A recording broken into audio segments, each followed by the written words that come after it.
Buenas noches, bienvenidos a Primer Círculo. Yo soy Carlos Elizondo. Soy Federico Reyes Heroles y esta noche tenemos a Alejandro Jope, que es uno de los realmente especialistas en todos los asuntos de violencia que vive en nuestro país y en general en el mundo. Es realmente un privilegio tenerlo aquí y yo le comenzaría preguntando a Alejandro, ¿qué le podemos decir a los ciudadanos? ¿Va mejorando la situación o no va mejorando la situación? Sé que es difícil, que toda generalización es injusta, que habría que irse estado por estado, región por región. Crimen por crimen. Crimen por crimen, pero la confusión es enorme. Mira, Federico, primero que nada, muchas gracias por la invitación. Segundo término, yo creo que aquí es importante el tiempo verbal. Es decir, hubo una mejoría considerable entre 2011 y 2014. Como bien lo notó el presidente de la República en su informe de gobierno, una disminución de casi 27% de la tasa de homicidio. Sin embargo, a partir de mediados de 2014, primero se observa una estabilización y luego un incremento importante del número de homicidios. Déjame dar un dato concreto. En enero, según el Sistema Nacional de Seguridad Pública, el Secretario Ejecutivo del Sistema Nacional de Seguridad Pública, hubieron 1.428 víctimas de homicidio doloso en el país. Para agosto fueron 1.704. Entonces ya estamos hablando de una trayectoria de crecimiento importante. Y vale la pena destacar que las cifras del Secretario Ejecutivo tienden a subestimar el problema, ¿no? Y eso lo sabemos por el contraste con los datos del INEGI.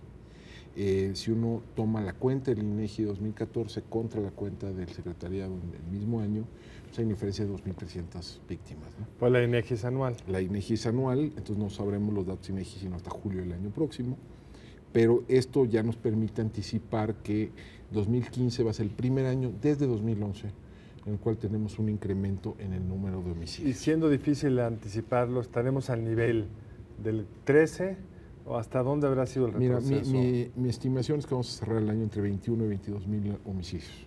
Que eso es... Eso es grosso, ligeramente abajo de 2013, pero ciertamente arriba de cualquier año previo a 2010. Ahora, esta cifra que por ahí circuló de los 16, que de que regresábamos a los 16 homicidios dolosos por 100,000 habitantes, ¿está bien sustentada? ¿O es digamos, correcto. Habría que recordar quizá que estábamos en 11,5, ¿no? 12 antes de la guerra y nos pasamos a 20. No, llegamos a 10, ¿no? 8. Llegamos a 8, Federico. El punto más bajo de la serie es 2007, fueron 8, casi 9.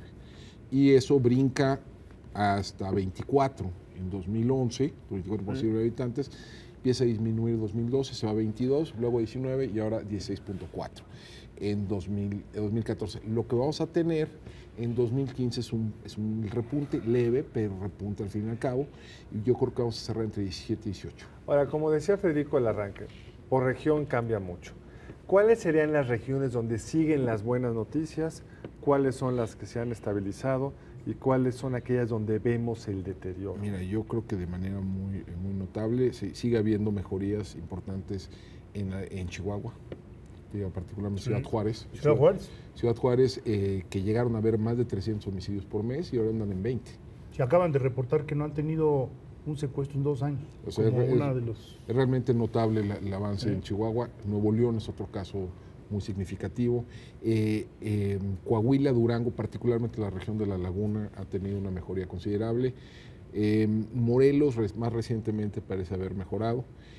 Donde seguimos teniendo una suerte de estasis homicida, te diré, por ejemplo, Tamaulipas, ¿no? Pase lo que pase, se mantienen en niveles muy elevados.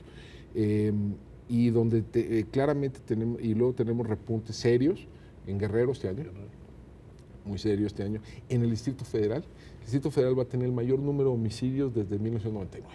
¿Desde el 99? Desde el 99. Y ciertamente el Distrito Federal sigue abajo de la media nacional, pero la trayectoria es claramente ascendente, ¿no? El Estado de México, de nuevo, es una suerte de estasis, y luego hay unos casos que son ahí medio incomprensibles y preocupantes. Te voy a dar 2. Zacatecas. Zacatecas prácticamente se ha triplicado el número de homicidios este año con respecto al pasado. Otro caso donde empezaron de pronto a acumularse los cadáveres, Baja California Sur. Sí, dijo que aunque el monto total es muy poco, pequeño, la trayectoria es enorme. La trayectoria es terrible. Es enorme, ¿no? Entonces, ahí, y, por ejemplo, agosto, en el dato de agosto del secretario ejecutivo, Guanajuato fue el 5º lugar nacional. Un estado que habitualmente, digo, es un estado muy poblado, ¿no? Es también del 6º, 7º estado más poblado del país, pero de cualquier manera no estaba habitualmente en el radar, ¿no?, de la discusión sobre la violencia. Ahora, con esta experiencia ya de muchos años en este horrible tema de los homicidios y preocupante, por supuesto, ¿qué hemos aprendido de qué hay que hacer? O sea, hay estados que parecían inmanejables, que había que aislarlos y echarlos al mar, como el caso de Chihuahua, Ciudad Juárez, que algo salió bien, o Nuevo León. ¿Por qué no hemos sido capaces de esas lecciones llevarlas a aquellos estados que se han estado deteriorando? Mira, son casos distintos, cada uno tiene su propia lógica, pero yo te apuntaría algunos rasgos comunes. Uno, hubo liderazgo local, en todos los casos, ¿no? Hubo un Nuevo León de manera destacadísima, ¿no? Pero también el caso de Ciudad Juárez, el caso de Tijuana. Previamente, más recientemente La Laguna. Es decir, y hubo una movilización seria de la sociedad civil, en algunos casos de manera muy destacada de los grupos empresariales, ¿no? En Nuevo León esa participación fue muy notable.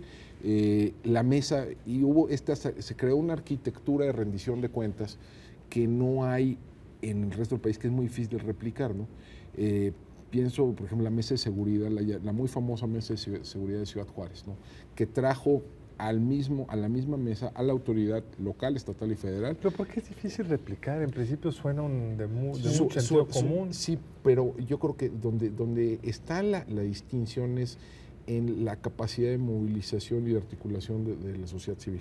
O sea, en lugares como Ciudad Juárez, como Nuevo León, como La Laguna, había una sociedad civil preexistente que podías movilizar en el momento de la crisis. Pienso que el Tamaulipas eso no existe, por ejemplo, ¿no? O existe de manera mucho más débil, ¿no? Guerrero, pienso decir, a ver, ¿quién es la élite empresarial de Guerrero? Pues los hoteleros de Acapulco, ¿no? Y los hoteleros de Acapulco no viven ahí. Además están aislados los hoteles. O sea, es decir, este tipo de grupos donde sí pudieron generar este mecanismo de rendición de cuentas, no están presentes en muchas partes del país, ¿no? Este punto me parece muy interesante porque el caso de Nuevo León fue muy evidente, por decirlo de alguna forma. Sabemos que grandes empresarios presionaron al gobierno estatal y que incluso, bueno, se dice allá, ¿no?, tenían reuniones mensuales para evaluar con el gobernador directamente cómo iban las cosas y estaban, digamos, dándole un seguimiento. Son un grupo muy poderoso, los atendieron. Pero en el caso, por ejemplo, de Chihuahua, de Ciudad Juárez en particular, también había mucha movilidad geográfica de la gente que llega a Ciudad Juárez y sin embargo se logró. Entonces creo que es muy significativo esto que estás el tema, por ejemplo, la Mesa de Seguridad de Ciudad Juárez, que se ha vuelto una suerte de modelo de esta arquitectura de rendición de cuentas, tenía una peculiaridad bien interesante, que era, tenías allí, por ejemplo, a los grandes empresarios maquiladores, pero tenías también, por ejemplo, a académicos de la Universidad Autónoma de Ciudad Juárez, tenías a defensores de derechos humanos sentados en la misma mesa, era presidido y fue presidido durante un largo rato por un médico, ¿no?, Arturo Valenzuela, un personaje destacadísimo de profesionista de Ciudad Juárez. O sea, era multigrupal la mesa y entonces podían, a pesar de que había diferencias notables, ideológicas, sociales, etcétera, entre ellos, pudieron articular una agenda común. Pero no estoy muy seguro que eso sea en todo el país. Y otro tema que yo creo que se ha discutido muy poco es la persistencia de una prensa más o menos libre y vocal en estas regiones donde sí funcionan las cosas, ¿no? El diario de Juárez en Ciudad Juárez, ¿no? El norte digamos, la prensa neoleonesa en general, el Siglo de Torreón en La Laguna, el Z en Tijuana, etcétera.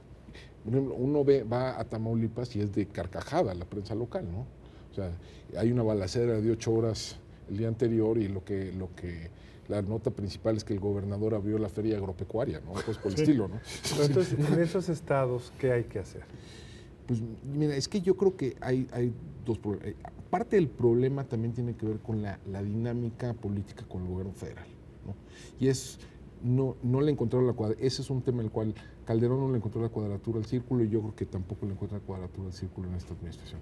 Yo creo que hay un problema ahí de riesgo moral en el sentido económico del término. Es decir, una vez que hay una intervención federal, el gobierno estatal pues, está en una situación razonablemente cómoda.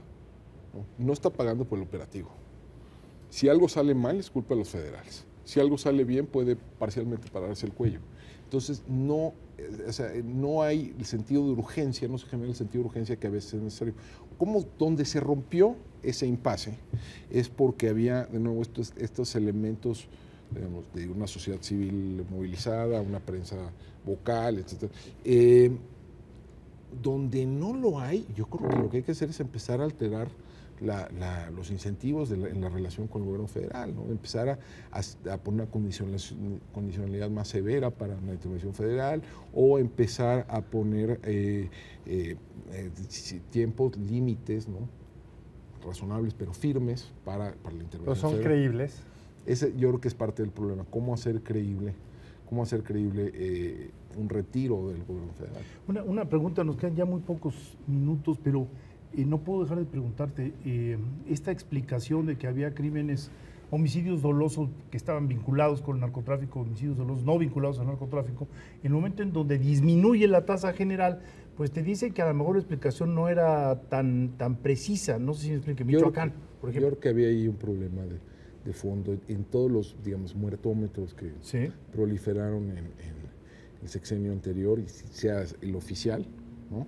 Sí. O sean los independientes, tenían un problema de fondo, ¿no? Que la definición no de qué es homicidio vinculado a delincuencia organizada ni era dato duro, ni era una definición necesariamente constante en el tiempo. Y ahí para mí la pistola humeante que había algo raro es que si uno saca la cuenta de los homicidios no vinculados a la delincuencia organizada, el cual sería el total menos los vinculados, curiosamente los vinculados y los no vinculados se mueven en sentido contrario en todo el periodo, ¿no? Entonces, cuando explota la violencia del crimen organizado, parece que nos estamos volviendo Suecia, ¿no? Los mexicanos ya no matan por otras razones. Solo se matan estos. Solo se matan entre ellos. Y al revés, de pronto cuando empiezan a caer los vinculados, ahora resulta que hay una explosión de pleitos de cantina, ¿no? O de violencia intrafamiliar o de cualquier otra causa, ¿no? Entonces había algo raro en todo eso. Y es bien interesante, por ejemplo, Colombia nunca hizo eso. Colombia nunca sacó una cuenta de homicidios vinculados a narcotráfico. Sí sacaba, por ejemplo,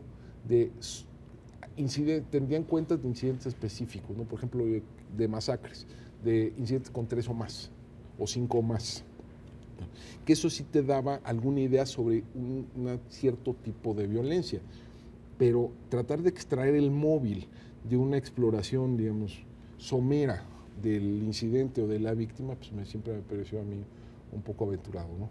Bueno, pues por desgracia tenemos que despedir el programa, mi querido Carlos Alejandro, mil gracias por haber estado aquí. Muchas gracias por la invitación. De verdad, por habernos aclarado, por lo menos a mí en lo particular, y espero que al público cómo van las cosas. Muy buenas noches. Muy buenas noches, gracias por estar aquí en Primer Círculo.